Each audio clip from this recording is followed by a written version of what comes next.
Chapter 15. Trapped. Rarely did Mrs. Greta Gurdon permit herself the luxury of brooding upon her injuries. She was no philosopher, and it was sheer necessity which made her disregard the irritations, petty and great, of life, and concentrate her mind upon pleasant things. But she found herself helpless with a leg that throbbed, and the memory of Anita Bellini's insolence rankled as sorely. She was propped up in bed with a heap of papers on her lap. Though there was no immediate need for the work she had taken in hand, and, in truth, sought it only as a relief from boredom, she permitted herself the illusion that she was the victim of a taskmistress who was not satisfied with her normal and heavy exactions, but must needs add to her offense this torment of a sick woman. Old letters, old bills, a receipt or two, a few ancient telegrams about nothing in particular, dozens of letters dealing earnestly with forgotten accounts, an interminable correspondence between Anita and a house agent. She turned the pages one by one, sorting the sheep from the goats. Presently she came to an old letter typewritten on plain paper. Anita, like her dependent, had used a small portable typewriter for years. The letter was unfinished. Halfway through, the princess had changed her mind, or probably substituted another for this, and had tossed the rejected scrap aside to be gathered to the heap which had accumulated and which was now being sorted. She read the letter through as far as it went. She was sourly amused. Anita must have been in a careless mood when she threw this away. The old instinct of service told her that it ought to be destroyed at once. She gripped the paper to tear it, thought better of her impulse, and began to consider certain possibilities. To say that she felt bitterly against Anita Bellini at that moment would be to grade her emotion charitably. She was getting old, was she? She had lost her looks and was unlikely to get a job in the chorus. Anita had taken it for granted that she would be forever satisfied with the humiliating position of companion. Capri was to be a kind of bonus. The princess was a woman of temperament, sometimes feverishly elated, sometimes savagely depressed. Yet in all her permutations of mood, she had been consistently contemptuous of her hireling. Greta grew red and hot and cold at the memory of the insults which this woman had heaped upon her, and the hand that held the letter shook. And then an idea began to take shape in her mind. It was half formed when she called Mrs. Hobbs. "Get my address book." She was a systematic woman, and entered without fail the location even of chance acquaintances who might be of no value to her. She ran her thumb down the index till it stopped at D. The last entry on the crowded page was Peter Dawlish. "Give me an envelope, please, and my fountain pen, and take this letter to the post. No, bring my little typewriter." The obedient Mrs. Hobbs carried the tiny machine, which was a replica of Anita's, and laid it on the invalid's lap. Greta inserted the envelope, typed the address, and while the instrument was being removed, inserted the torn sheet of paper and licked down the flap of the envelope. "Go to the General Post Office, you'd better take a bus each way, and post this. If anybody asks you whether you've posted a letter for me, you're to say no." It was not the first time Mrs. Hobbs had received similar instructions. The houses in Severall Street are not equipped with letter boxes, and postmen have learned by experience that inserting letters under doors which are backed by coarse fiber mats is a difficult and sometimes an impossible proposition. Peter heard the heavy rat-tat of the postman and, going downstairs, opened the door. "Dawlish?" asked the postman. "That is my name," said Peter in surprise. He took the letter and closed the door. Had he followed the practice of Severall Street and its people, which is never to go to the door without making a scrutiny up and down the street, he could not have failed to see Leslie on her way home. His first thought was that it was a letter from her, but when he brought it to the light of his room, he saw that it was typewritten and had been posted in the city. He opened the envelope and took out a sheet of typewriting paper. It was discolored, and one corner had been torn off. He looked at the date and had a mild shock. July 7th, 1916. And yet, as he saw, it had been posted that afternoon. There were just 3 or 4 lines, the last of which stopped abruptly in the middle of a sentence. Only dimly did he comprehend the significance of the fragment. "Dear Jane, Drews has found a very good home for your son in a middle-class family. There are no other children. He will be well cared for. And," scribbled below in pencil, and almost indecipherable, were the words, "Martha's servant." He must have read the letter a dozen times before he understood. Jane's son, Jane's little son. He came to his feet slowly, his limbs trembling, the paper swimming before his eyes. Jane's son, his son. The consciousness of fatherhood momentarily overwhelmed him. Jane had had a child. He had never dreamed. Somewhere in the world was a little boy, fatherless. His little boy. He grew hot at the thought. And then, in a frenzy of impatience, he took up his coat, struggled into it, and, not stopping to extinguish the lamp, ran down the stairs and out of the house. The bus that carried him to Piccadilly seemed to crawl. He got down at a traffic block at Bond Street, half walked, half ran into Berkeley Street, and came at last to the dark portals of Lady Wratham's house. It was past 10. She might be out, but he would wait for her all night if necessary. He hated her at that moment, and there was jealousy behind the hate. He hated her for not telling him, for excluding him from the knowledge and inspiration of their gift. Perhaps he was being brought up as Wratham's child, to call him father. Peter grew insanely furious at the thought. To the new butler who opened the door, all callers were as yet strange. Peter seemed no stranger than others, and he was met civilly. "What name shall I tell her ladyship?" he asked.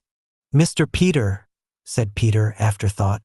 He was shown into the small drawing room, and paced up and down like a caged animal until he heard the door open and, turning, met face to face, for the first time in 8 years, the woman of the adventure. She was pale but very calm and sure of herself as she closed the door behind her. For a while they stood, looking at each other. She had matured, grown more beautiful. The old, graceful carriage was unchanged. The enticing lines of her had come to a greater perfection. He had grown older, she thought, was much more of a man than when she had known him before. His face had formed. He had resolution and strength and a balance that had been missing. In his eyes she read something that chilled her. "You wish to see me, Peter?" she asked. He nodded. He was trembling, feared to speak lest his voice betray him. "What is it you wish to see me about?" "I want my child." His voice was low. The words seemed to choke him so that he ended on a cough.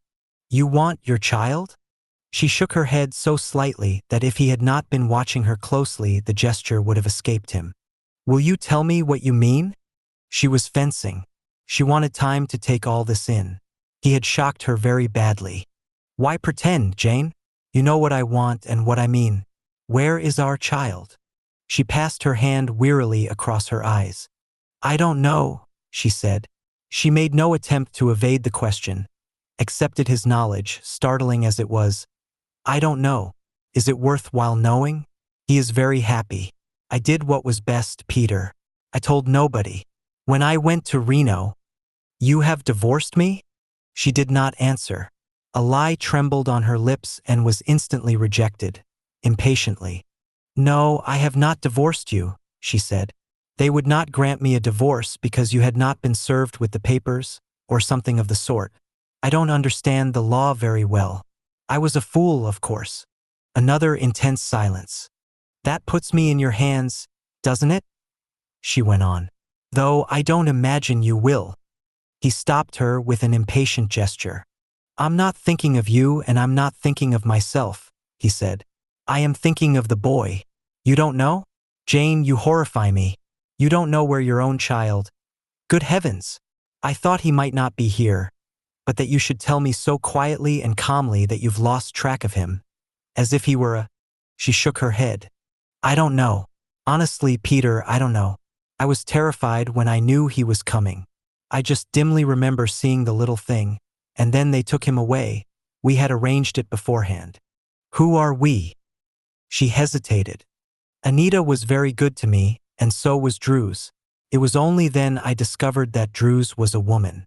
I had to pay for it afterward. Drews's knowledge, I don't really remember the child. Only just that vague, queer impression like the elusive memory of a dream. Peter, be a little pitiful. I was in a terrible condition. My father was writing, asking me to make up my mind about Wratham. You knew he wanted to marry me? Wratham had lent father a lot of money, and I was afraid, terribly afraid, of what would happen if father came to learn. about the marriage and everything. He knew I'd been to America, of course. I was supposed to have taken an engagement to sing. You remember that, don't you, Peter? But he didn't know I'd returned, or what had become of me. I had to send all my letters to a friend in New York to be posted back to him. She stopped. Where is the child? That is all I want to know. She shook her head. Drews knew. She told me something just before she went out. She had been drinking, Peter. She told me a ghastly thing. Her voice broke. Terrible, terrible. She covered her eyes again, and he waited, his heart a heavy stone. This ghastly thing, what was it? He asked at last. She said, this needed courage to think, it was a torture to say, that even she didn't know where the child was, that she had handed the boy to the first person who, for a consideration, offered to adopt it, and all the time I had been comforting myself with the thought that he at least was being brought up happily, however much a blackguard his foster father was. What do you mean? He demanded. I've been paying money, big sums of money, she said at last. As I suppose to the man who had adopted him, and who, learning of my marriage to Ratham, had for years blackmailed me. Too late, I discovered that this blackmailer was mythical, that it was Drews who was robbing me all the time. Peter drew a deep breath. How awful! How perfectly awful! He whispered. Just disappeared into the mass, and you allowed him to go. I can't understand that. I thought that women… She stopped him with a weary gesture. I don't understand women either. I wish I'd kept him and had faced all the trouble that would have followed. You know about it for the first time, Peter, and you have the support of your righteousness. It has been a bad dream to me, an 8-year-long discomfort. And now it is a nightmare. She pressed her throbbing temples. I can't sleep for thinking of him. That little mite of a boy. My boy and yours. Perhaps being starved or dead perhaps, or suffering. She screwed her eyes tight as though to shut out a horrible vision. Does Bellini know? He was like ice now. Anita. She looked at him in surprise. No, why should she? You hate Anita, of course. I'm not really fond of her. She's difficult. But she was very helpful to me, Peter. He looked at her steadily. Who was Martha? He saw by her frown that she did not understand him. Do you know a woman called Martha? She shook her head. I don't remember anybody of that name. Why? Martha's servant had the child. Bellini knows. And what Bellini knows, I will know. He made as though to leave the room, but she barred the way. Peter, will you forgive me? I've been a fool, a wicked fool, Peter. I'd gladly change places with my own kitchen made to undo all the past. You loathe me, don't you? No, I don't loathe you, he said quietly. I'm awfully sorry for you in a way, but I'm disappointed in you too, Jane. You've been a weakling. Have I? I suppose I have. She saw him, a blurred figure, through a mist of tears. I suppose I have. And one pays dearer for weakness than for wickedness, I think. Where are you going? I'm going to find the child. She threw out her arms in a gesture of despair. Find the child. If you only could. Peter, if you could bring him to me and… You! He laughed harshly. The child belongs to me. To me. Do you hear? You had him and lost him. If I find him, I will keep him. He brushed past her, threw open the door, and stalked through the hall into the night. He had still the greater part of the £20 left that Leslie had given to him, and at this moment of crisis he must spend. He could not afford to economize. A taxi driver accepted with some reluctance his order to drive to Wimbledon Common. It was a long journey, and he had time to put in order the confusion of his mind. Anita Bellini knew, he was confident of that, and if she knew, he should know. Her residence was a mansion, standing in 2 acres of ground on the fashionable side of Wimbledon Common. A big, somewhat old-fashioned house, garnished with the square towers and big Gothic turrets which were the joy of the Victorian architects. It had something of a medieval appearance, seemed to be a veritable castle of despair when he ordered the cab to wait. The cautious man demanded something on account, and wisely, as it proved. He strode up the gravel drive. No light showed in any window. Even the transom above the massive front door was lifeless. He pulled the bell and the faint clang of it came back to him. After a long time he heard the rattle of chains, the shooting back of a bolt, and a faint light was reflected behind the fanlight. The door was opened a few inches by a very old man with dirty white hair and wearing the slovenly uniform of a footman. Peter saw that the longer chain was still fastened to the door and that the aperture was not big enough to squeeze through. "You're Sims, aren't you?" He remembered the ancient. "I want to see the princess." The old man made the grimace that Peter remembered. "You can't see the princess. She's not at home," he said in a loud, cracked voice. "Tell her Peter Dawlish wishes to see her, and if she will not let me in she can come to the door," he said. He was not prepared to have the door slammed in his face, yet that was what happened. He waited for 5 minutes, and then he heard the lock turn. This time he saw Anita. She wore a long green dress, smothered as usual with beading which glittered in the dim hall light. "What do you want?" she asked. "I want to speak to you privately." "This is as private an interview as you'll get," she said coolly. The reflection of the hall light on her monocle produced an eerie illusion. It was as though she were glaring at him with one malignant golden eye. "What do you want?" she repeated. "If it's money, you can't have it. This is not a charitable institution or a home for convicts." In the pause that followed, he made a mental calculation as to the strength of the chain that held him from admission. He might at a pinch break it and force an entrance. He was prepared to go to any mad lengths to get the information he sought. "Where is my child?" he asked. Not a muscle of the big face moved. "I didn't know you'd been raising a family. Surely I'm the last person in the world to be acquainted with your vicarious progeny. Where is Jane's child? Perhaps you'll understand that." She had been taken aback by the first question, he was sure. The length of time that elapsed before she answered betrayed her. "So you know that, do you? The child? I'm afraid I can't tell you. I have something better to do than to keep track of the indiscretions of my friends, and certainly I do not concern myself with the illegitimate children of convicted forgers." "You lie," said Peter quietly. "You know I was married to Jane." Anita Bellini chuckled. "The marriage was illegal. Didn't you know that? You didn't comply with certain formalities. I have seen Jane tonight. She has no doubt about its legality. Where is my son? Where you will never find him." All the pent-up malignity of the woman suddenly took expression. Her face, never attractive, was contorted by rage to an appearance that was almost ludicrous. "Where you will never find him, in the slime and the mud where his father belongs. Dead, I hope." A sudden insane fury possessed him. He was scarcely human, saw the hateful face of this woman through a redness, and flung himself against the door. It jerked back with a crash and suddenly flew open. The chain had broken. To him, she was no longer a woman, but some devil that had taken human shape. He wanted to kill her, to grip that big throat and choke the life out of her. As the chain broke, she stepped back, and he found himself looking into the black muzzle of a pistol. "Don't move," she said gratingly. "Don't move, Peter Dawlish. I am justified in shooting you in the defense of my life." She did not see his hand move. The pistol was struck down from her grip and fell with a clatter on the floor. And in his mad anger, with murder in his heart, his hand was outflung. Then somebody called him. "Peter!" At the sound of the voice, his arm dropped, paralyzed with amazement. A woman was in the hall. She had come out of a room at the foot of the broad stairway. A woman in black silk, white-haired, hard-faced. It was his mother. "Come in here."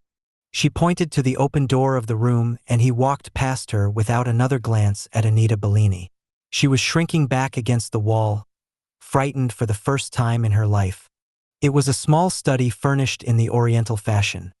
There was a great silken divan, and a shaded lantern hung from the ceiling. Something more modern he saw, a telephone on the tiny octagonal table. The receiver was off. He had interrupted her in the act of telephoning. What is the meaning of this? Mrs. Dawlish had assumed the old air that he knew so well and detested so much. He was still shaking, but he was calmer. "I presume you don't need to be told. You must have heard. I came to your friend. To the Princess Bellini, interrupted the woman. Yes, to discover where was my child. Really? The gray eyebrows rose. I was not aware that I was a grandmother. The old devil rose again in him. Then your hearing is affected, he said harshly. You know, of course you know. The whole gang of you know. You know about Jane, you know about my marriage, you know about the child. Perhaps you know where he is. And then, to add to the fire of his fury, he saw her smile. You have always been a fool, Peter. I suppose you will be a fool to the end of your days, she said. You had better go back to your envelope addressing and forget there are such things in the world as children. I have been trying very hard to do the same for the past 7 years. She was a surprising woman, for without warning she came back to the offer she had made to him. You would be well advised to go to Canada or Australia, or any other place that takes your fancy, she said, and went on in a conversational tone to discuss the advantages which might accrue. He was puzzled. Then it occurred to him that she was talking to gain time. For what? His back had been to the door, and now he edged round until it was under his view. But if Anita Bellini contemplated any treachery, there was no visible or audible evidence. He heard the front door bell ring, and an exchange of voices in the hall, and then the door opened and 2 men entered. It was not necessary that he should be very experienced in such matters to realize that they were detectives. His mother's narrative stopped automatically. Her white, skinny finger pointed to him. This man is Peter Dawlish, an ex-convict, she said. I charge him with threatening to murder my friend Princess Anita Bellini. A quarter of an hour after, the taxicab which Peter had employed to bring him to Wimbledon deposited him at the police station, and he was sitting, dazed and wrathful, behind the locked door of a police cell. Chapter 16. An old record. I can't believe it. Leslie stared at the inspector. His own mother charged him? How monstrous! Mr. Coldwell had reached an age where it was almost impossible to surprise him. Queer, isn't it? But, Lord bless you, mothers do rum things. I've known cases, but you've heard about 'em too, Leslie. Peter went down to Wimbledon to raise the devil for some reason or other. It appears his mother had heard the fuss he was making at the door and telephoned for the police before he broke in. It might have been bad for him if he were a convict on license, but fortunately his time expired, and he has only to say that it was a family quarrel to get bound over. I don't think he will be called upon for defense, anyway. Leslie Maughan nibbled at the end of her glove, a devastating habit of hers in moments of perturbation. I really can't believe it, though of course it must have happened. What was his mother doing down there? And why on earth did Peter do such a mad thing? Coldwell smiled. Go down and ask him, he said. I'll give you a note to the inspector, and you might have a few minutes' talk with him before he appears in court. It is very unlikely that they will remand him to Brixton. If the princess has got horse sense, she will get him acquitted. Mrs. Dawlish is pretty sick and sorry that she allowed herself to charge him. I can tell you that because, as soon as I heard about the case, I phoned up the station and the sergeant in charge told me that Mrs. Dawlish came to the police station at 7 o'clock this morning to see if she could get her name taken out of the record. She'd allowed her spite to lead her astray, and she knows that when it comes into court, the story of a mother charging her son is going to make a pretty big newspaper sensation. That is why I think that the charge may be withdrawn. When Leslie reached the police station, she found that Peter had been transferred to the cells adjoining the court, and her own card was sufficient to obtain an interview. He met her with a rueful smile. You see me again in my natural environment, he said cheerfully. Why did you go to Bellini's? I wanted to learn something, he said, and he would not explain any more. She told him of the inspector's prophecy, but he seemed careless as to whether the charge would be supported. It was certainly a facer, he said. I didn't expect my mother to take that line. I suppose until then I had not realized how bitterly she hated me. They may go on with the charge, knowing that in any circumstances I should not tell what brought me to Wimbledon. She did not press him for any further particulars. The interview took place in the passage adjoining the court. Policemen and prisoners were passing every few seconds, and the conditions were not favorable to confidences. She told him of her own alarming experience, and when she had finished he whistled. That explains everything, the chain on the door and old Sims being on guard. I never saw the old devil again after I broke in. She made no attempt to hide her astonishment. I don't see why a chain on Anita Bellini's door explains a little yellow man in my room, she said. It does, most emphatically. Just then his name was called by the court usher and she followed him into court. Peter had hardly been put in the steel pen when the detective sergeant who had arrested him stood up and addressed the bench. This case, your worship, arose from a visit which the prisoner paid to the house of the Princess Anita Bellini last night. The prisoner, who is a very distant relative of the princess's, had some sort of grievance, and the argument became so heated that Her Highness was compelled to telephone for the police. The princess has no wish to prosecute the prisoner in the circumstances, or to bring a family quarrel into court, and in these circumstances I don't propose to produce any evidence, your worship. But the charge is attempted murder, said the presiding magistrate. The charge was only taken last night, explained the detective, and it was the intention of the police to ask for a remand. But the princess has modified her statement, and I am advised that a conviction could not follow on the evidence that she would offer. In those circumstances, I ask your worship to discharge Dawlish. The magistrate nodded, and that was the end of the proceedings. Peter walked out of the dock and joined the girl in front of the police court. At first, he refused her invitation to drive him back to town. You're coming with me, she said firmly. I have a lot of things to say to you and a list of questions as long as Lucretia's grocery order. Probably you will not answer them, but that is beside the point. They were crossing Putney Common when she leaned over and spoke to the driver, and, slowing down, he brought the car to the edge of the path. Let us go for a little walk, she said, and no sooner were they out of earshot than she asked, Why did you go to Princess Bellini's last night, Peter Dawlish? To find out something. What did you want to know? Should he tell her? He could not understand himself. Why should he hesitate to take her into his confidence? She who knew so much. And yet he felt an unaccountable shyness. It was as though the confession would make a perceptible difference in their curious friendship. At last he blurted out the truth. Jane had a child, he said. She stopped, and her deep violet eyes met his. Your child, well? He was astonished by the coolness with which she received this momentous news. Did you guess? He asked. She shook her head. I knew, she answered quietly. It was born at a little farm called Appledore, near Carlisle. He was momentarily paralyzed. You knew all the time? He stammered. I knew all the time, she repeated. I knew you had a child before I knew you were married. It was at Appledore that I found the book of poems, and your little blank verse. And that was why I wasn't quite sure you were married.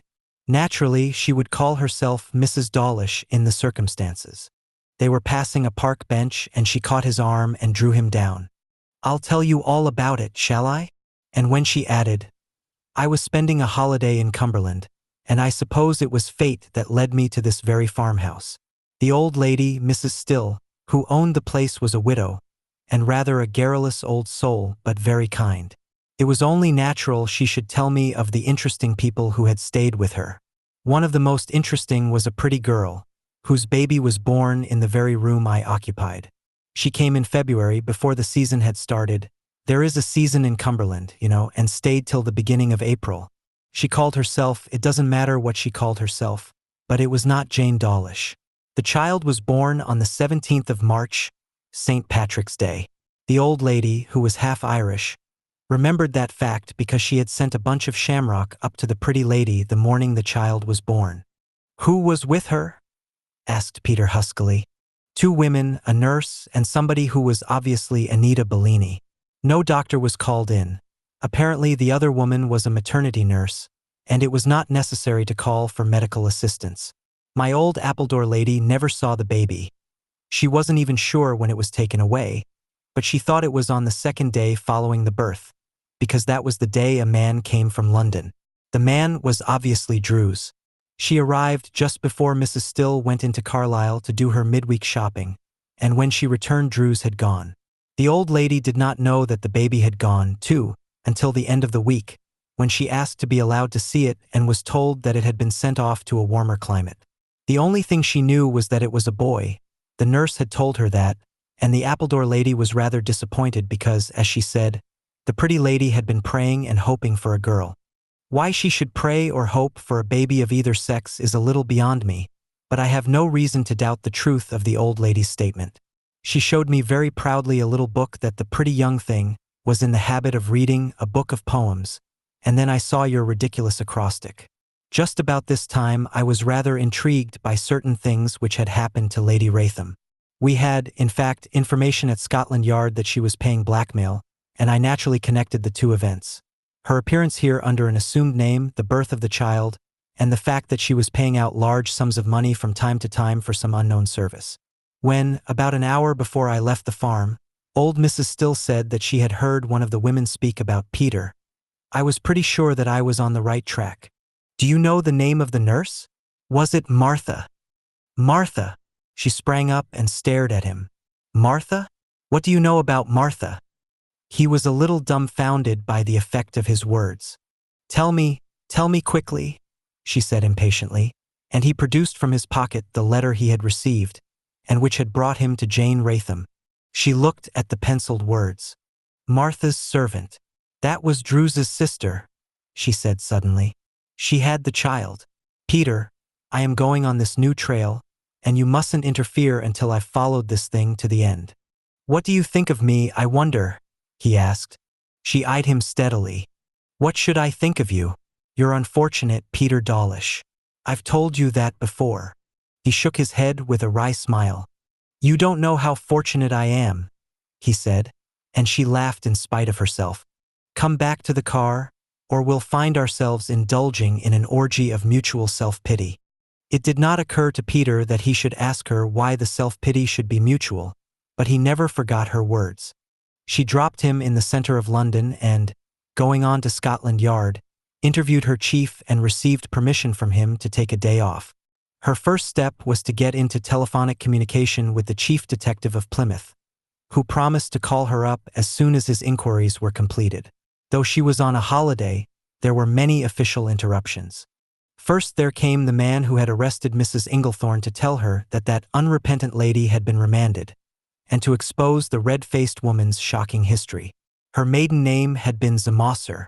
She was of Dutch origin, though her parents had lived for many years in England, and with the exception of a very short interval she had been either in the hands or under the observation of the police.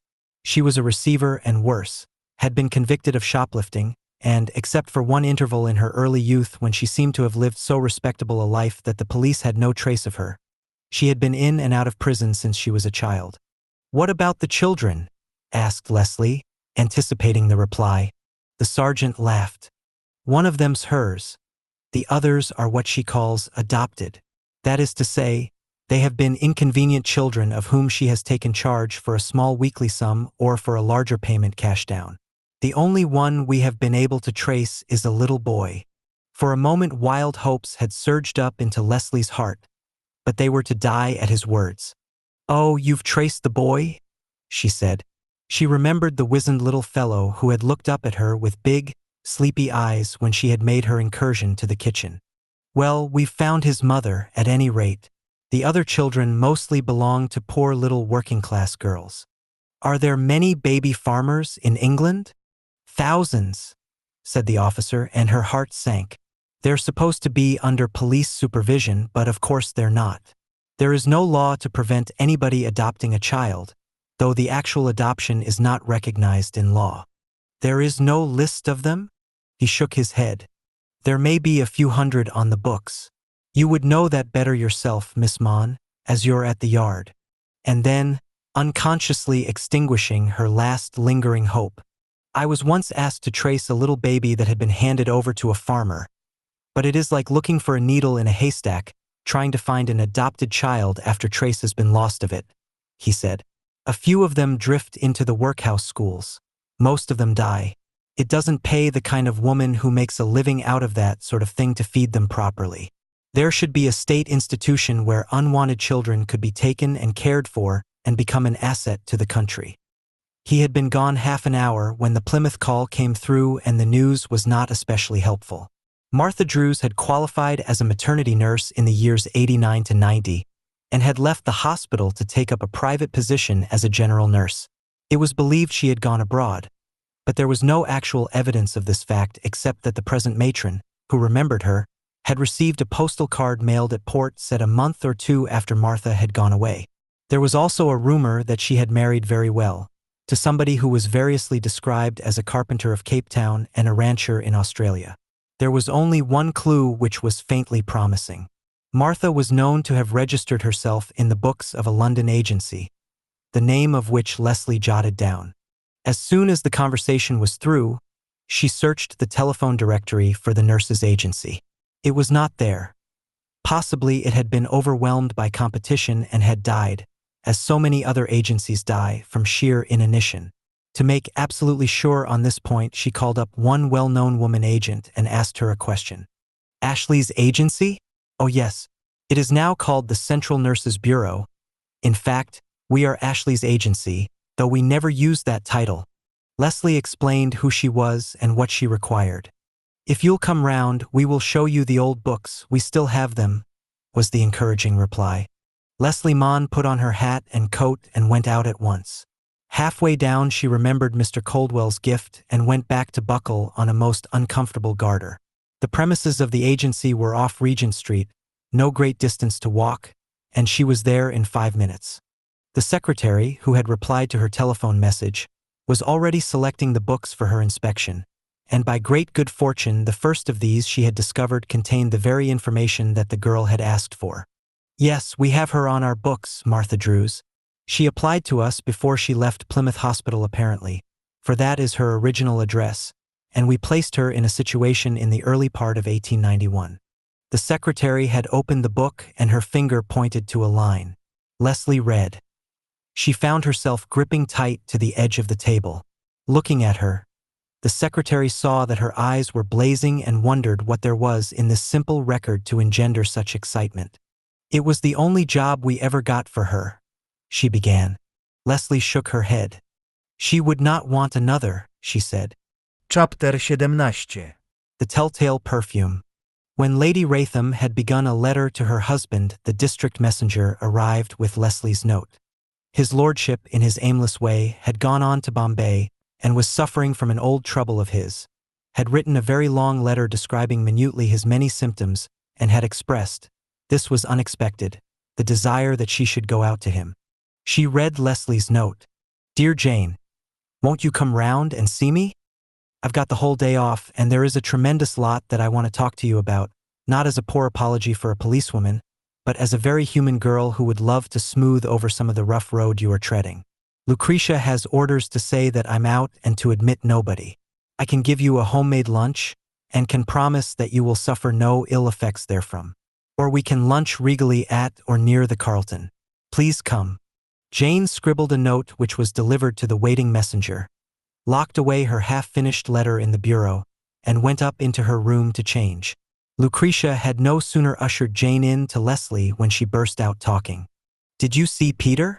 What happened? I'm so worried about it. I nearly called you up this morning." "I shouldn't have known," said Leslie. "At least, I should have known he'd been arrested." "Arrested?" This was obviously news to Jane Wratham, for her face went white. Leslie explained what had happened. How could she? Demanded Jane Wratham vehemently. "It was wicked, but how like her? Poor Peter. He lives everlastingly in rough seas." And then the note of anger in her voice turned to one of anxiety. "Did Anita tell him anything?" "Not what he wanted to know," replied Leslie. The visitor was quick to understand the meaning of that reply. "Do you know why he went?" "He went to find his child." The beautiful face of Jane Wratham flushed a delicate pink and paled again. "My child," she said in a low voice. "I suppose you despise me, don't you?" Leslie shook her head. "No, why should I? If I despised every woman who had a baby. I don't mean that, but I allowed them to take it away. I didn't want to, Leslie. Will you believe that? I wanted to keep the child with me. I fought hard for him.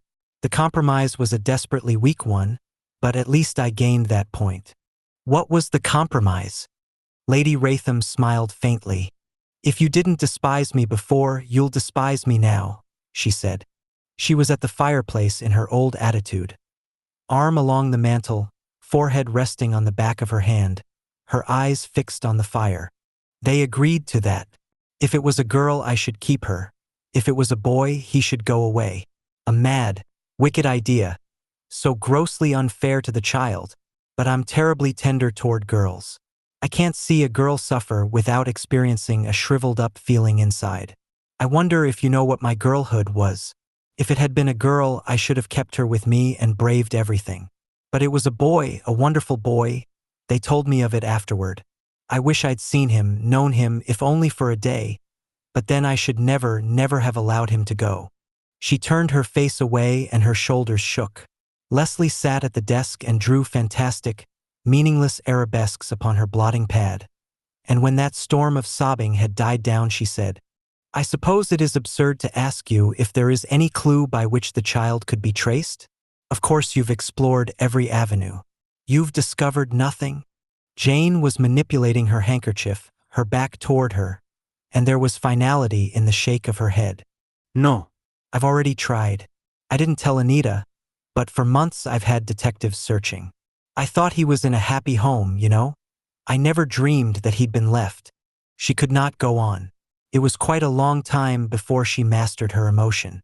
Drews told me that night, that horrible night she went away, laughed in my face when I asked her where the child was. That is why I went after her. I guessed that she had gone to Anita's, and when I found her dead on the path, I was frantic. I thought she must have some hidden paper that would tell me. But when I searched, there was nothing, nothing. Jane Ratham turned her face away from the girl. I have no justification, none, she said. I was just wickedly selfish. Even if he'd been illegitimate, I could not be excused. Illegitimate? She smiled bitterly. Thank God I've had no children since I married Ratham. He was not keen about children, or about me for the matter of that. Our married life has been a sort of modified celibacy. She took down a photograph from a mantelshelf and looked at it. This is Mr. Coldwell, isn't it? Leslie nodded. It would be a great feather in his cap if he arrested me for bigamy.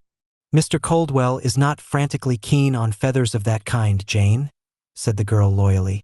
Jane put down the photograph and dropped into the nearest armchair, curling her legs up under her. I'm a beast. I'm putting the worst construction on everything, taking the most uncharitable view of everybody. She smiled pitifully, reached out her hand for her bag that lay on the table, and snapped open a diamond-encrusted cigarette case. I tried drugging once, she said. A white powder you sniff up your nose. For some reason it made me deathly sick, and I didn't pursue the practice. But I envy people who can find relief and forgetfulness. Another good way, said Leslie brutally, is to put your head on a railway track when a large, fat freight train is due. You'd accomplish the same result and give much less trouble to other people. And presently, when your boy emerges from the mist, as he will, he would come to a mother who was hardly worth finding. Jane was laughing quietly. You're a weird girl. How old are you? Leslie told her. I wish Peter was in love with you. He must find happiness somewhere or other. Do I come into this? Asked Leslie dryly. Or are Peter and you the only two people in the world whose feelings count? She stopped Jane's penitence with a laughing gesture. I'll tell you something, Jane. I'm rather in love with Peter. Do you feel faint? I'm not a little bit faint. But Jane was more than a little bit curious. You're not jesting? I decided this morning that I was very much in love with him, said Leslie calmly.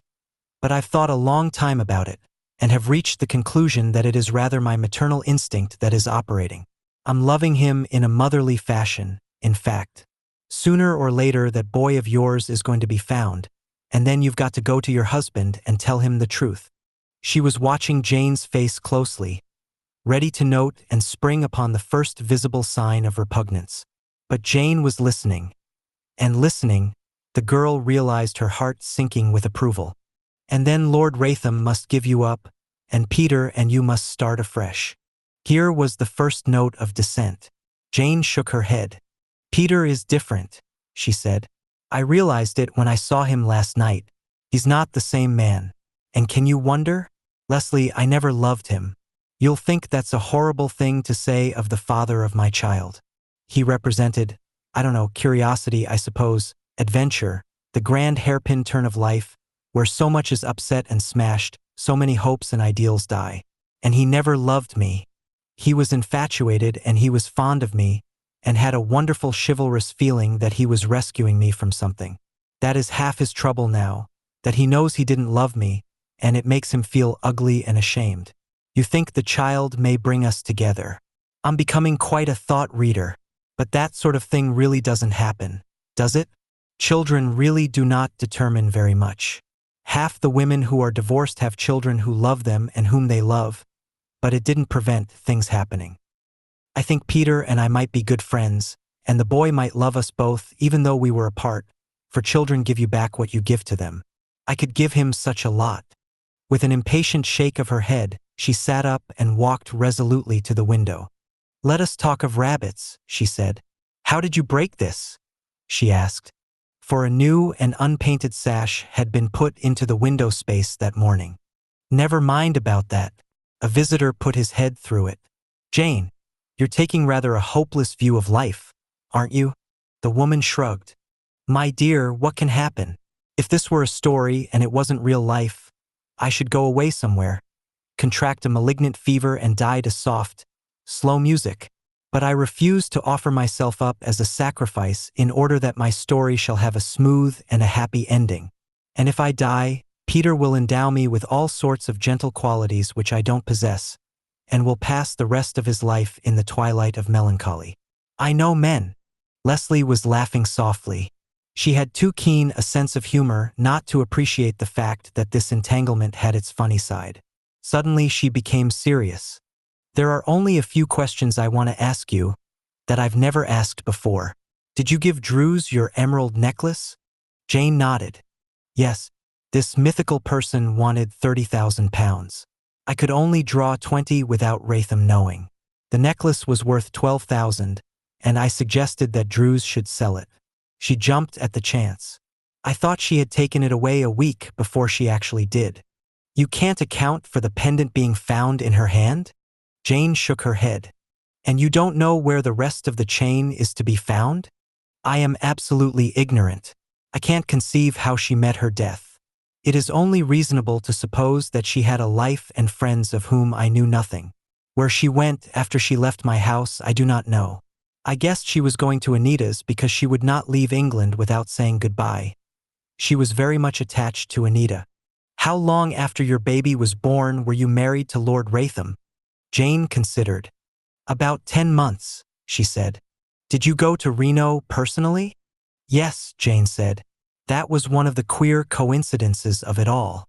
My father had a small farm near Reno, just a shack and a few acres of ground, and this was accepted as a residential qualification. Of course, I had to lie desperately and say I was living there all the time, and really I believed the divorce would go through. I even appeared in court and gave my evidence, and I thought that the thing was settled, until Anita saw me outside the courthouse and told me that my lawyers had made a bungle and that the divorce could not be granted without serving some papers upon Peter. I went straight away with her. Her automobile was waiting, for I was scared of the reporters, who were all the time hunting marriage romances for their newspapers. Besides, the baby was coming. I was frightened that people would know. And you returned immediately? Jane nodded. Yes. I went to Cumberland from Liverpool. Anita discovered the place. It was some time after Christmas. I remember that I was in New York on Christmas Day. There is one final question, Jane, and then I'll stop being a mark of interrogation and take you out to lunch. That is, if you don't mind being seen in public with a Scotland Yard female. If you wish, said Jane, with the first spark of animation she had shown. I will eat my lunch out of a paper bag with you, seated on top of one of Landseer's lions. This is the question, said Leslie, slowly and deliberately. Marriage with Lord Ratham was in the air, wasn't it? And you had discussed it with Anita? Jane nodded. And did she know of your intention of marrying Ratham, whether the divorce was granted or not? Please think very carefully before you answer. There's no need to think very carefully. I told Anita that I should marry Ratham whether the divorce was granted or not. I salved my conscience by expressing doubt as to the validity of the marriage. Leslie leaned back in her chair with a large and happy smile. You're a wicked conspirator, a perfectly horrible mother, and not a tremendous success in any of your matrimonial ventures. She slipped her arm round the woman's waist and kissed her on the cheek. But you're rather a darling. We'll lunch at the Pall Mall, which is terribly nice for women, and we'll occupy the afternoon with a movie. I love the movies, especially the romantic ones. She was rather relieved than otherwise when, nearing the end of luncheon, Jane remembered, with some contrition, that she had promised to be at home that afternoon to receive a committee of which she was chairman. Child welfare, she said laconically.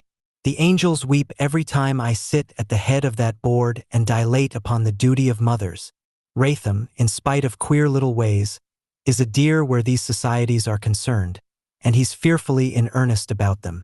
I drew the line when he wanted me to take control of a committee which helps fallen women. That was stretching my sense of humor to a breaking point. They parted in the Haymarket, and Leslie went back to her flat, stopping on her way to wire to Peter. He came when the day was fading and Lucretia was drawing the curtains. 2 stout suitcases were ready packed in the hall, and during the afternoon Coldwell had called her up with strict injunction to be ready for him when he came. I'm not going to allow you to stay in the flat until this little business is finished, he said. Here he had a strong supporter in Lucretia Brown. Not for £1,000,000 would I stay in this place after dark, miss, she said. What with burglars and people jumping out of the window and what not. I wonder I've got any hair left. When I combed it this morning it came out in handfuls. The remedy for that is shingling, suggested Leslie, and Lucretia grew sardonic. When I want to look like a boy, I'll wear trousers, miss, she said. Not that I've anything to say against shingling, which suits you very well, because you've got the kind of head. And as for these bingles with your ears sticking out all over the place like the Princess Bellarino or whatever her name is, I call that disgusting. The only use for ears is to hear with, not to go pushing themselves out into the world, so to speak. I was hoping her ladyship was coming back this afternoon, miss. A bit of society does nobody any harm. If she'd only known, I'm sure she'd have jumped at the opportunity of giving us a social lift, said Leslie, and Lucretia sniffed. She was not very thin-skinned, but she always knew when her young lady was indulging in what Lucretia described as sark. I only want to say, she began. There's the bell, interrupted Leslie. If it is Mr. Dawlish, shoot him up. A low convict, murmured Lucretia, but she murmured it under her breath. The convict was neither lowly nor humble. Leslie had never seen him look more serious, and the old flippancy of his tone was gone. It was a very determined young man who sat down at the opposite side of her writing table. He had been making inquiries, he said. It is a hopeless business when you don't know where to start. I thought Jane would give me a hint, but of course the poor girl is as much in the dark as I. Yes, I am awfully sorry for her. I'm afraid I was rather a brute. She doesn't think you were, said Leslie lightly. Have you seen her? He asked quickly. This morning, she nodded. In fact, I lunched with her. We talked over the whole grisly affair from A to Z. Are you very much in love with her? He shook his head. I'm not in love with her at all. I suppose I ought to be, right down in the deeps of my heart, but I'm not. And she is not in love with me either. I knew that 7 years ago. She was not over-reticent when she came to discuss our marriage before the separation. Did she tell you anything at all about the boy? Nothing. She really doesn't know. He agreed. I was sure she didn't. Bellini knows. No, I won't call her princess or Anita or anything feminine or human. She's just a devil. A wicked devil. How my father hated her. I've an idea he was a bit afraid of her, too. I remember once he asked me, when we were walking together at our place in Hertfordshire, if I liked her, and when I told him that the sight of her made me ill, he put his hand in his pocket and gave me a golden sovereign, and yet he must have been very fond of her once. Fond of her. Leslie's eyebrows met. Do you seriously mean that? Ido. They say she was awfully attractive. Not very pretty but very attractive when she was younger. Leslie pushed back her chair. This has been a most educational day, she said. Produce your evidence, Mr. Dawlish, that your father was ever attracted by that monstrous lady. He tried to turn the conversation, but she kept him to it remorselessly. I shouldn't have known. Only my mother and the princess quarreled. I was curled up in a chair in the library. I must have been about 7, reading one of the kind of books that my father used to buy for me, about pirates and cutthroats and the usual exemplar of youth, when they came into the library together. My mother was furious with Bellini. I didn't understand all it signified at the time, but later, when I came to think it over, it seemed pretty plain. My mother was furious. You've had your inning, she said. He doesn't like you anymore and he doesn't want you in the house. You won't get him back, anyway. There was a lot more said on both sides that I cannot remember. I know that it ended in my mother crying and going out of the room, and in Anita Bellini leaving the house. They must have been on bad terms for 2 years, probably 3. Time has no meaning to a child. Leslie was chewing the end of a penholder. Then your father, in the argot of these days, was a bad lad? She said. I wouldn't say that, he protested. He was a very simple man, attracted by clever women, and Bellini was brilliant. I remember that her husband was alive in those days. A very tall, thin, melancholy Italian who spoke very bad English. My father and he were not very good friends. I think Bellini had borrowed money and hadn't repaid it, and dear old Donald Dawlish was rather a stickler for commercial honesty. And then, with a half-ashamed laugh, I don't know why I should be slandering my father or gossiping when I should have no other thought than of my boy. Did she tell you whether she named it? It was neither named nor registered, was Leslie's reply. From that point of view, the child has no existence, and that is why he is going to be so very difficult to trace. The pen quivered between her white teeth. She stared out of the window. I wonder, she said softly. What do you wonder? If the other 2 pieces in this jigsaw puzzle are going to be so easy to fit. And I wonder other things, Peter Dawlish. Where is the screw I can turn on Anita Bellini? Give me that letter you had. He took it from his pocket and she read it. Who sent you this? There was no name attached. She looked at the envelope and the postmark. This was sent by one who wishes to do either Jane or the princess a pretty bad turn, she said. Now, if I could only trace the sender. She lifted the letter to her nose and sniffed daintily. A clever detective would be able to tell in an instant if this perfume was Channel number 6 or cheaper. I, being an ignoramus, only know that Greta Gurdon's bedroom reeked with it. Chapter 18. Anita's fright. At that moment, Greta Gurdon's bedroom reeked with the pungent scent of frying sausages that wafted in from the little gas ring in her dining hall. When Greta was her own provider, she was economical to the point of stinginess. She, who would hesitate languidly between sole mariner and sole à la bonne femme, who chose the most delicate and expensive of ices, and who had a pretty knowledge of the virtues of relative vintages, when she had an escort to foot the bill, could find, in the intimacy of her flat, the ingredients of complete satisfaction hanging from a hook at the local butcher's. She had been allowed to get up that afternoon and found that she could drag herself from room to room without pain or inconvenience. Mrs. Hobbs had gone home, having a husband of her own to serve, and Greta was left alone and was glad. Face-saving is a practice which is not wholly Chinese. When she prepared her mean little snacks, she liked to be by herself, for she was one of those who desire to be thought well of by the least accountable of people. She was almost cheerful as she speared the sausages from their sizzling bed and laid them on a hot plate, brewed the tea from a kettle placed before the gas stove, and, spreading a cloth across half the table, prepared to enjoy her evening repast.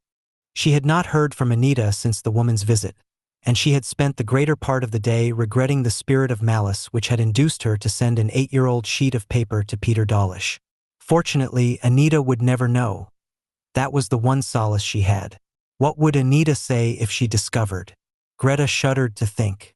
Being malicious, she was a coward, and it was cowardice which brought about a revulsion of feeling toward the employer she betrayed. In the processes of reaction, she felt almost tenderly toward the victim of her spite. Nevertheless, the finding of the letter had given Greta an idea. There might be other documents equally valuable.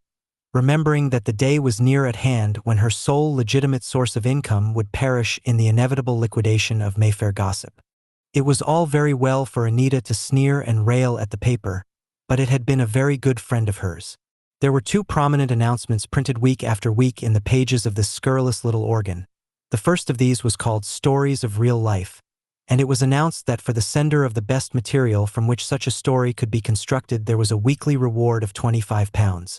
Stress was laid upon one point, that the material must be authentic, that it must be spicy, and that it must be remarkable. The second announcement was to the effect that contributors who were in a position to secure social items of interest would be well paid. These two appeals produced a voluminous correspondence, the majority of which was valueless for their purpose. But sometimes an aggrieved servant would reveal matters that were even outside the cognizance of her employer. The maid who found a bundle of old love letters in a secret drawer of her master's desk was very well rewarded indeed. Those letters went on to Anita, who found an excellent use for them. Officially, Greta knew nothing of these matters. Officially, she was sending on these letters because they had a piquant interest for her employer. She was never asked to do anything that a lady could not do, or even that Greta could not do. She made a very good use of the smaller and less important items that reached the office, for Greta was an efficient, if one-sided, journalist. She had one formula which she followed in every case. Dear Anita, the enclosed letters are not, I am afraid, of much use to the paper. We shall be prosecuted for libel if we dare use 1/10 of what is in them. They may, however, interest you. The letter never varied. It had become almost a stereotype. She contributed special articles to gossip and because of a sojourn of 14 days in the United States, had become an authority upon the 400, could talk glibly and inaccurately of the leaders of society, and occasionally would introduce a Long Island color to her paragraphs. She could write fairly well, had a mordant wit of her own, and in happier circumstances might have become a great journalist. Instead of which she had developed insensibly into a cringing sycophant, dependent upon a wage that was paid in all the circumstances of charity. As she ate her 3 large, indigestible sausages, she decided to tackle that night the last bundle of letters which needed reading and classifying. It was therefore not an inappropriate moment for Anita to call. Mrs. Gurdon stood up like a soldier when the woman swung into the room and pulled the door close behind her. Your leg's all right, is it? Good. I want you to come over to Wimbledon tonight. My dear Anita, I couldn't possibly come tonight, broke in Mrs. Gurdon, a picture of sweetness and delight at seeing this unwelcome visitor. The doctor says. I don't care what the doctor says, replied Anita brusquely. You've got to come over to May Towers. Greta murmured something half-heartedly and made a final fight. It may be fatal, she said in a hushed voice. The doctor. Princess Bellini said something very uncomplimentary about doctors in general, and glanced at the remnants of the humble meal with a sneer which she did not attempt to conceal. Pack all your things, everything you want for a long stay, she said. I'll send one of my people up to help you if you like, but it would be better if your own woman, Snobs or Hobbs or whatever you call her, helped you. How long do you want me to stay? Asked Greta in consternation. She counted the most unhappy days and nights of her life, those she had spent as Anita's guest. A month? 6 weeks possibly. I'm not sure, said the woman brusquely. I'm going to pay you very well indeed. As for your leg, I've telephoned to your doctor and he tells me that you're fit to move, and in fact the wound is healed. But the paper is dead. I've written to the printers telling them so. My lawyer will liquidate the business, so that's off your mind. You've got to do something, Greta. Your source of income from that direction has dried up. Greta listened in dismay and offered the weak comment that it seemed a pity. And then, with a resolution which was born of her very feebleness, she said, I can't go. I simply won't go, Anita, until I've seen the doctor. You're most inconsiderate. I haven't recovered. It isn't only the wound. It's the shock of Drew's death. I simply won't risk my life. After all, I have to take care of myself. Gurdon doesn't care a darn whether I'm alive or dead. Anita sat squarely before her, her big hands on her knees, her eyeglass fixed in her impassive face. Gurdon, she rasped. You almost make this ghost of yours real. You've got to the end of your argument, Greta, when you call on the precious name of Gurdon. He belongs to the same order as Mrs. Eris. It's not true, it's not true, protested the haggard woman tearfully. We're married, but we're separated. Nevertheless, she proceeded to give no further details that would elucidate that mystery of her life. Whether you are or whether you're not, you're to come over to May Towers, said the princess definitely. If you want to see a doctor, you can send for anyone you like. Greta elected for her own doctor, but he was out and not expected back until late that night. She ran her fingers down the directory of the profession, seeking a familiar name, and presently she found one and rang him up. Anita, renovating her toilet before the looking-glass in the bedroom, heard Greta speaking in her sugary society voice and smiled grimly. If you please, doctor, I wondered if you would remember me. It's most awfully kind of you, no, only a little scratch. The wound has quite healed, I'm sure, but I should like to see you ever so much. There was a click as the receiver was hung up. Anita smoothed the powder on her face, gave her large, shapeless lips a touch of a red, creamy stick, and strolled back to the dining room. Well, have you found your doctor? Yes, Anita, I have, said the other. He's a very nice man, and he won't let me go out if he thinks that it's dangerous to my health. And really, I must consider myself Anita sometimes. I'm not at all well, and I've been thinking for a long time of placing myself in a doctor's hands. Whom have you sent for? Dr. Elford Wesley. He used to be old Mr. Dawlish's doctor. She heard a growl like the sound of a beast and stared aghast at Anita. Her eyes were wide open. She showed her teeth in an ugly grin. You brainless fool, she exclaimed. Why did you send for him? Chapter 19. Captured. Demoniacal, terrifying.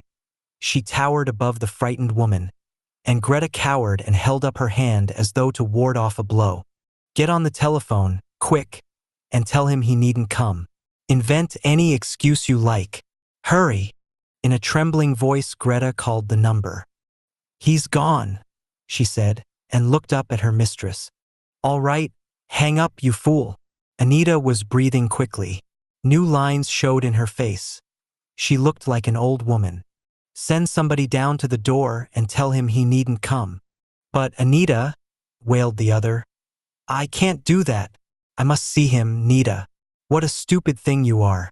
What difference does it make? If you don't like him, you needn't show yourself. And if I send down a message like that, he'll be awfully suspicious. You remember how the police came just because my wretched doctor told somebody I had a gunshot wound in the leg. There was reason and intelligence in this, and though the woman was quivering between fear and fury, she had no course but to assent.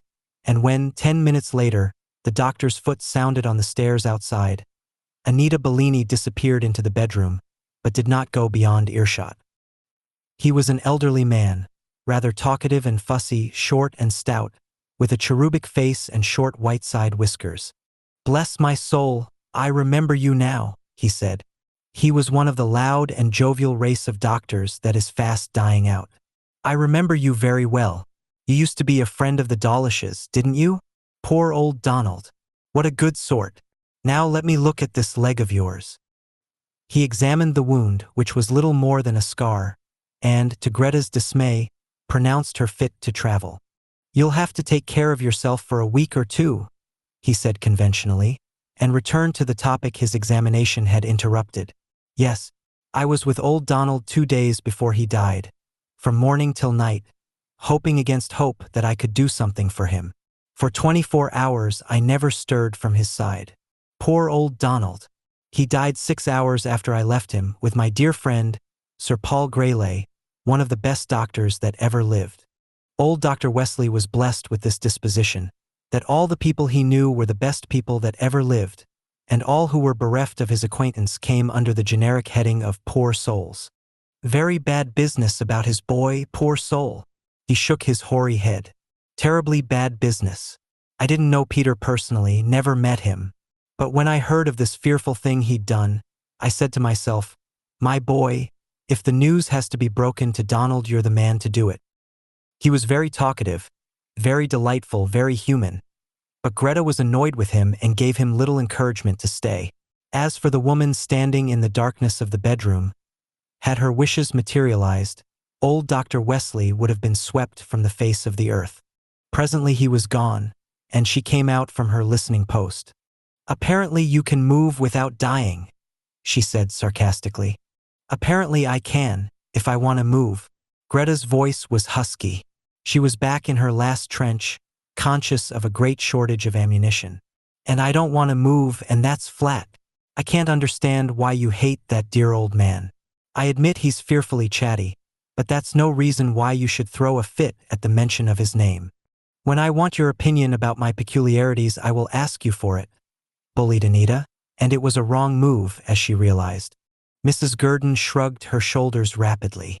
"If that's the tone you're going to adopt," she said, with an heroic assumption of boldness, "the sooner we part the better, Anita. You've stopped the paper, but I think I'm entitled to some money instead of notice. And if it comes to that, I've had no salary for a month. And as to going down to your beastly old towers, I simply won't, so there." The princess forced a smile. "My dear Greta, you're getting theatrical. But I realize you're not quite yourself. Now don't be a little fool. Come and rest with me for a week or two. There are 1 or 2 big schemes I want to talk over with you, and afterward we'll pack up and go to Capri or Monte Carlo or somewheres a little more cheerful than Wimbledon." "I won't." It required a tremendous amount of courage to utter those 2 words of defiance. But it was 0 hour to Greta Gurdon, and for the moment she had all the ferocity of a mad sheep. "I simply won't. If I've got to earn my own living, I'll earn it. I can get a job on Fleet Fashions. I was offered one last week. I'm tired of your domination and your bullying, and, well, I simply won't go to Wimbledon, and that's a fact." Here was a resistance which Anita Bellini had never anticipated. There was not the stuff of sweet reasonableness in her. She had made her way in the world by the force of her character, and her simulations had been confined to hiding her too frequent fits of anger. It was not in her to persuade. She must command or do nothing. "You're going to make me look foolish. I've promised." "I don't care what I make you look." Greta's head was quivering with determination. "It's not my fault. And whom have you promised?" Without waiting for a reply, she said, "You know how I loathe that house at Wimbledon and those awfully creepy Japanese men of yours." "Javanese. They're quite nice people. If you refer to your encyclopedia, you will discover they are inoffensive, peace-loving, and domestic." But sarcasm was wasted on Greta. "That may be or may not be," she said. "All I know is that I'm not coming with you." Stay till tomorrow," exclaimed the elder woman. "I shan't waste my time or go down on my hands and knees to you. You owe me a lot, Greta." "You owe me a month's salary," said the spirited Greta with admirable courage, "and 3 months' notice." Her hands trembling with rage, Anita tore open her bag and flung a packet of £1 notes on the table. Without another word, she strode out of the room and shut the door so violently that the whole house shook. Greta Gurdon sat bolt upright, shivering with triumph, yet with a sinking sense of terror at what the morrow would bring forth. She had charred her boats, but she had not burned them. Her shaking hand grabbed the telephone. "Put me on to Scotland Yard," she said. She heard the weary sigh of the operator. "Is Scotland Yard blessed with a number?" she asked. Greta hung up the phone and looked round in search of the directory. But apparently Scotland Yard had no number, nor did there seem to be such a place on the face of the earth. She was to learn later that the official designation was New Scotland Yard, but she did not dream of looking under the N's. And then she remembered Leslie Maughan, and the M's yielded a good result. She waited for a while after she had given the number, and then, "Yes, I want to speak to you." "Yes, Mrs. Gurdon." Greta started. "How did you know?" She heard a laugh. "I always remember voices, especially nice voices like yours," said the mendacious young lady from Scotland Yard. "I want to see you very much, very badly. I mean, tremendously." "In fact, you want to see me," said Leslie. "I'll come along." It required some persuasion to induce Lucretia to wait for the arrival of Mr. Coldwell. "Very well, then," said Leslie patiently. Wait in the street. You'll catch your death of cold. But I don't suppose that will worry you very much. You might even hobnob with a policeman. I trust you. I should jolly well say you did, said the indignant Lucretia. She compromised by sitting on the baggage in the passage, the door being propped open with a weight. She found it a little more drafty than the street. Greta's boats seemed a little more burned than she could have desired when she surveyed the desolation just before Leslie's arrival. She had little stamina for quarreling, and already her mind was a confusion of fear and penitence when Mrs. Hobbs, who had returned for her evening duties, showed the girl into the dining room. It's awfully good of you to come. Greta was her conventional self. Grabbed the girl's hand in both of hers, used that old and artless trick of looking up pleadingly into her visitor's face. I'm so worried, my dear. The truth is, I've quarreled with Anita. Definitely and finally, she said, recovering a little of her lost ground. The paper is dead, as you've probably heard, you know everything at Scotland Yard. That means I'm out of a job, though I can get one tomorrow by asking. Anita has behaved abominably. I should never have dreamed, after all I've been to her, the thought and care and experience I have devoted to her, as it were. Do take your hat and coat off. Shall I ask the maid to make you a cup of tea?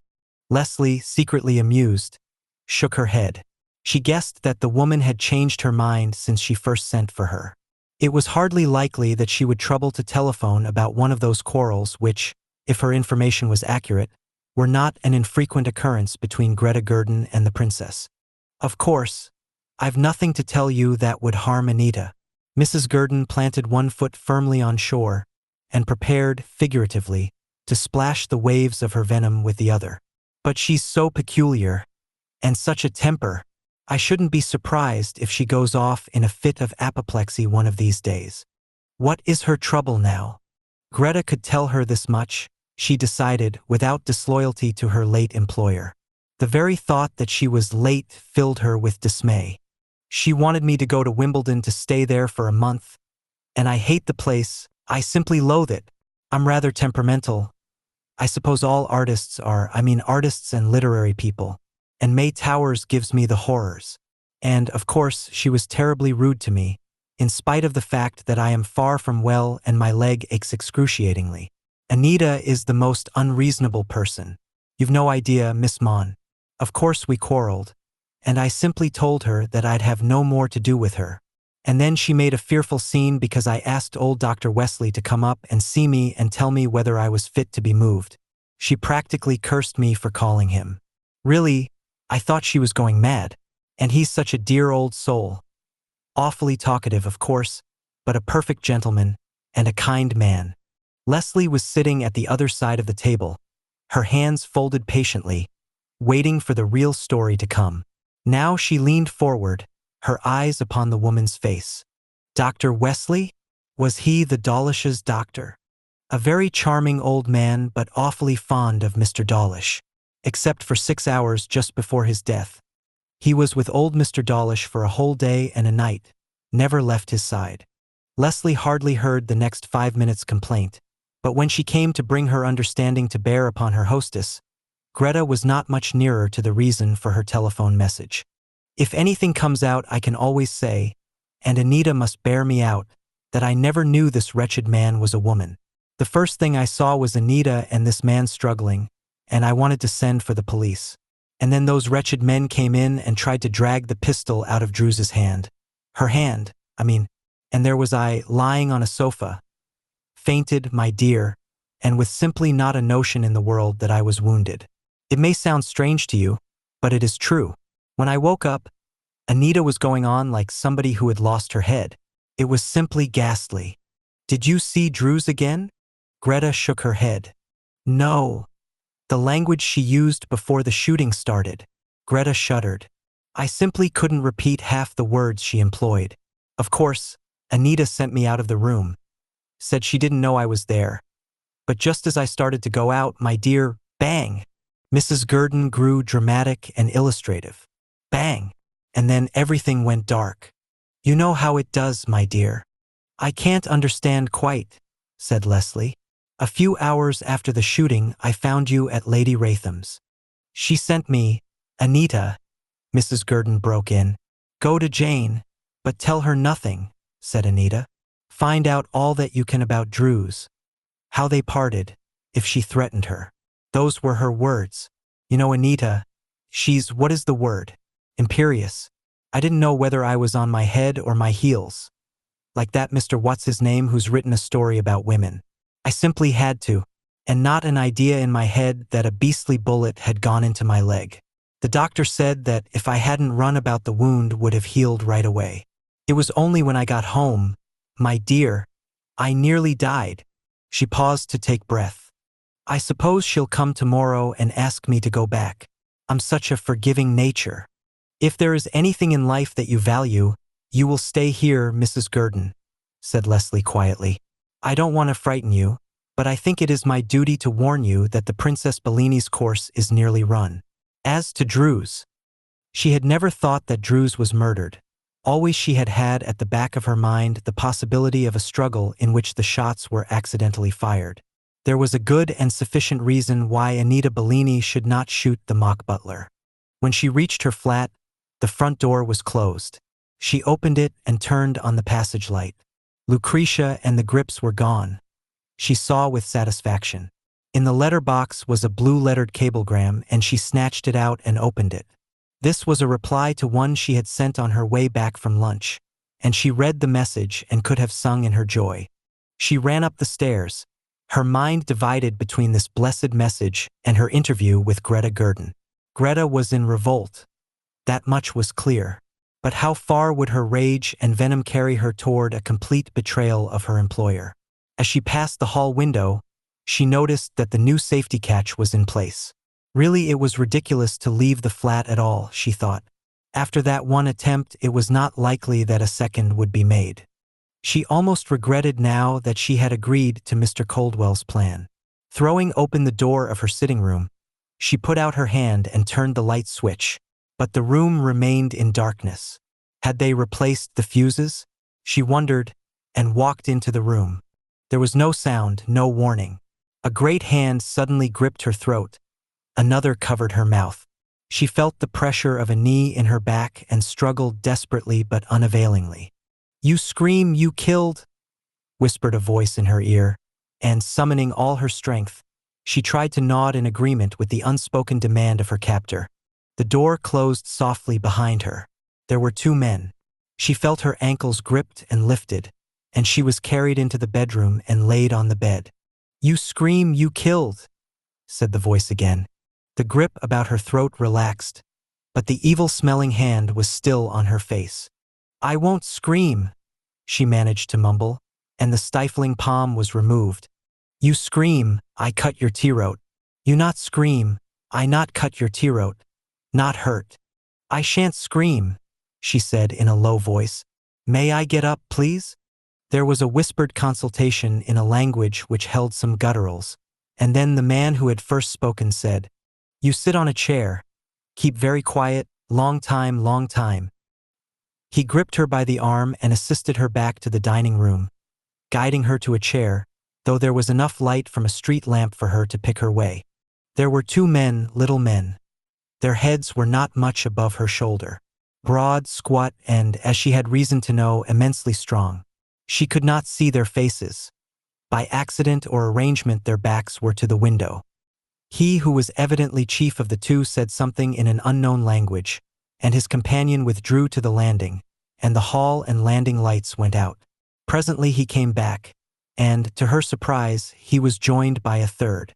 Again there was a whispered consultation, and the third man disappeared, the other two squatting on the carpet before her, impassive, silent, watching as she guessed, with eyes that did not leave her for a second.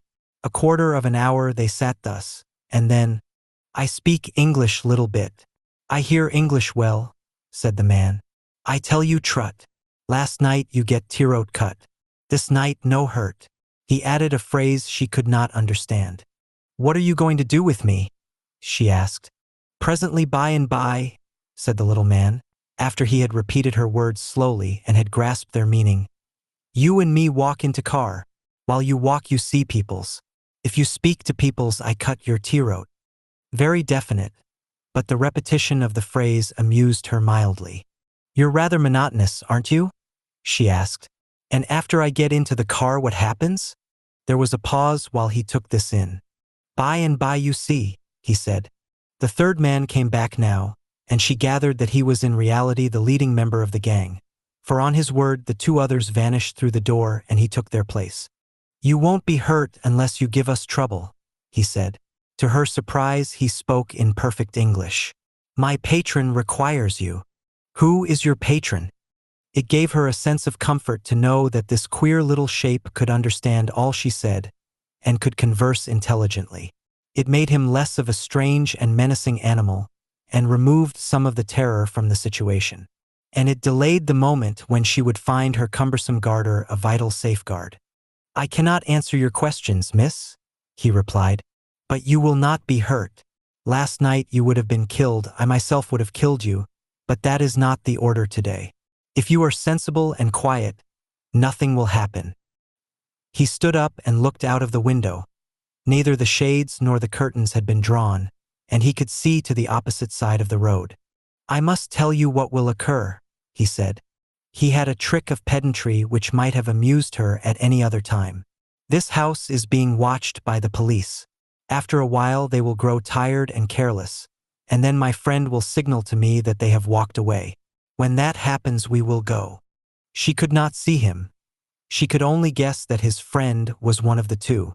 She had noticed that all three were dressed in correct European garb, and the incongruity of their overcoats and derby hats added a touch of the bizarre.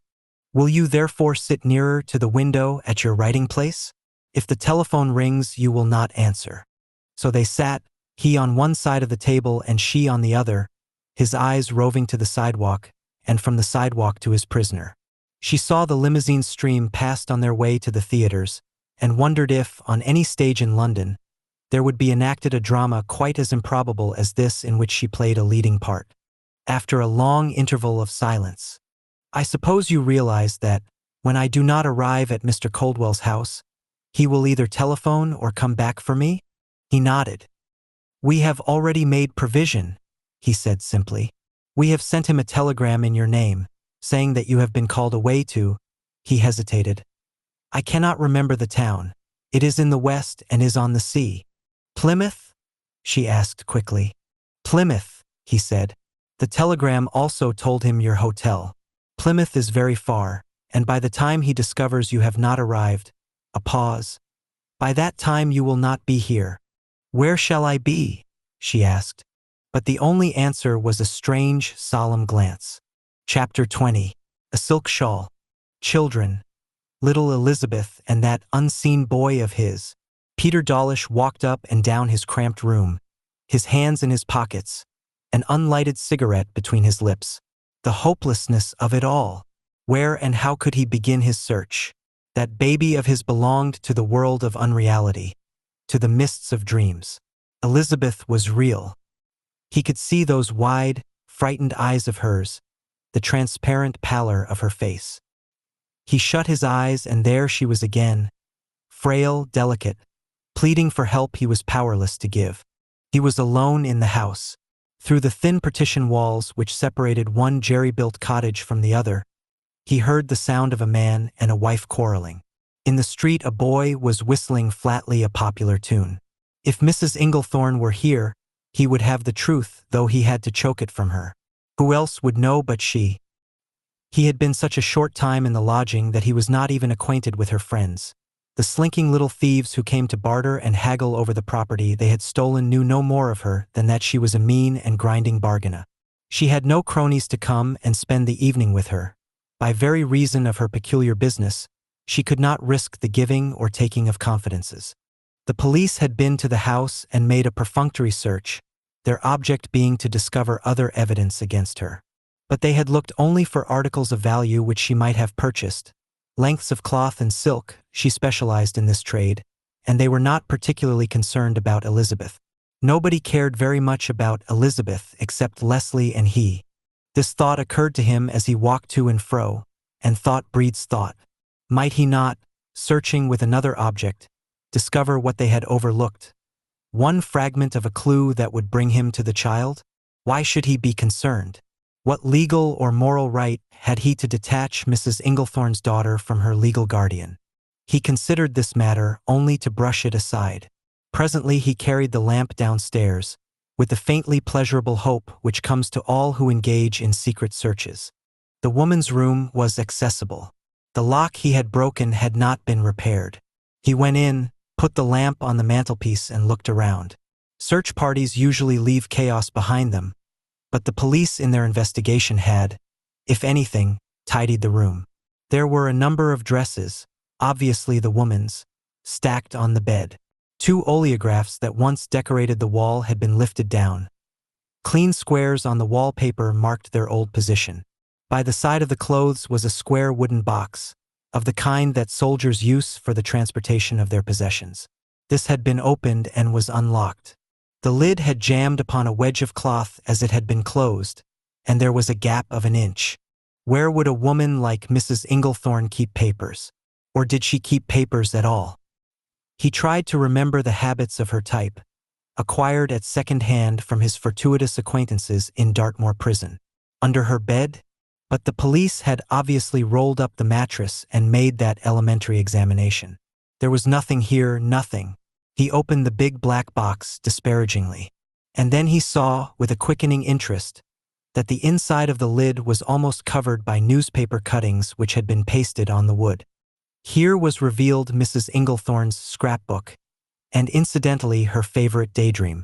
A headline caught his eye, "Heiress traced by her baby sock." Another headline ran, "Child's mother tracked by initial on infant's gown." He carried the lamp to a little table and read the cuttings carefully. They all dealt with one subject, the identification of unknown children that had brought fabulous fortunes to the lucky person who had traced their descent. Some of the cuttings were very old, yellow with age, and scarcely decipherable. Evidently Mrs. Inglethorne's collection covered a long period. He supposed the police had searched the box, which was nearly filled with little cylinder-shaped bundles tied around with tape. Linen, coarse calico, cotton. Diving into the mass, his fingers touched silk. The bundles had once been white, but constant fingering and dust had left them an indescribable hue. He untied a bundle and opened it. It consisted of a child's cotton nightdress, a little pair of woolen shoes, and a small knitted shawl. Pinned to the shoes was a scrap of paper on which was written in an illiterate hand the words, "Mrs. Lars, boy, 10 days old, measles, 9 months." Here then was the beginning and end of Mrs. Lars' boy. Measles, 9 months was his epitaph. She was a baby farmer, he had guessed that. He opened another bundle hopefully. Somewhere here would be a reference to Elizabeth. The second package had nothing but a coarse calico robe and a penned inscription. Young girl named Levy, 5 days, whooping cough, 6 weeks. One by one he unrolled these little tragedies, and few indeed were they who had not their death certificates inscribed laconically at the end. Some had 2 papers identically inscribed. He supposed that the repetition was due to Mrs. Inglethorne's careless and haphazard system of bookkeeping. He had examined 12 and took out the 13th, wondering what potency there was in that lucky or unlucky number. The nightdress he unrolled was of the finest linen, the most expensive of all he had examined. The shawl was of heavy silk, and the microscopic shirt of the most delicate flannel. For some time he could not find the inscription, but eventually it was discovered inside the shawl. Only 3 words, but they set his heart beating. "Miss Martha's girl." The bundle dropped from his nerveless hands. "Miss Martha's girl." He took the letter out of his pocket. "I have found a home for your son and—" He read again the penciled words, "Martha's servant." And Martha's servant was Mrs. Inglethorne, Miss Martha's girl. This woman could not have made a mistake. One by one he examined the clothes separately, and then, pinned to the inside of the dress, near the collar, he found a second paper written in the same hand, and reading it, he uttered a hoarse cry. "Miss Martha's girl Elizabeth." Feverishly he untied the other bundles but found no further clue. His knees were trembling as he mounted the stairs, the precious garments close to his heart. Putting down the lamp on the table, he examined again these pitiful souvenirs. He must see Leslie at once. Not daring to leave the clothes behind, he folded them and put them into his pocket. He used the silk shawl as a neckcloth under his thin overcoat.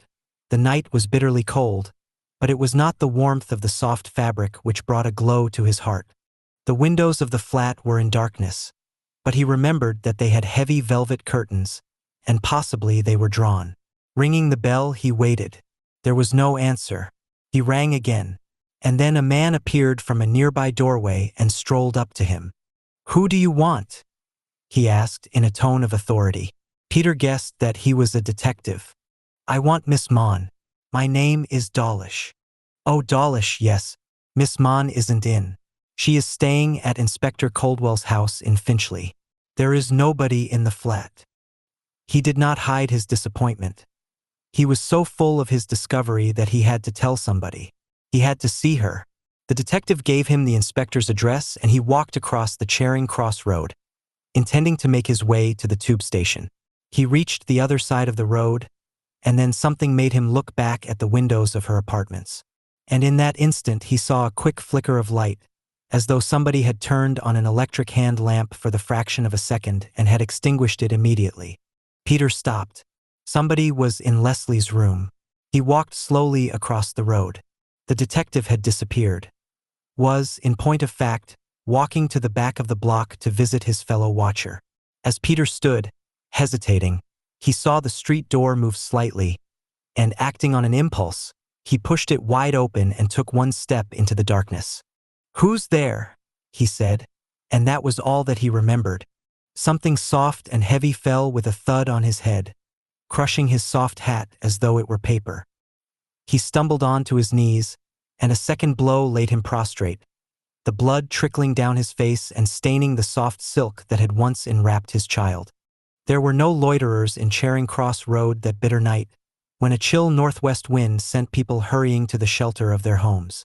There was no lounger to tell the detective of 3 people who had walked hurriedly across the sidewalk into the car which was drawing to the curb at the very moment Peter pushed open the door. As the car moved off, a man came running across the road, stepped lightly onto the footboard and wriggled his way to a place beside the driver.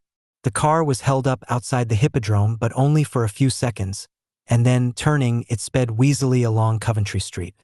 They had a good crossing of Piccadilly Circus, and a few seconds later they had struck the gloom of Lower Piccadilly and had turned into Hyde Park.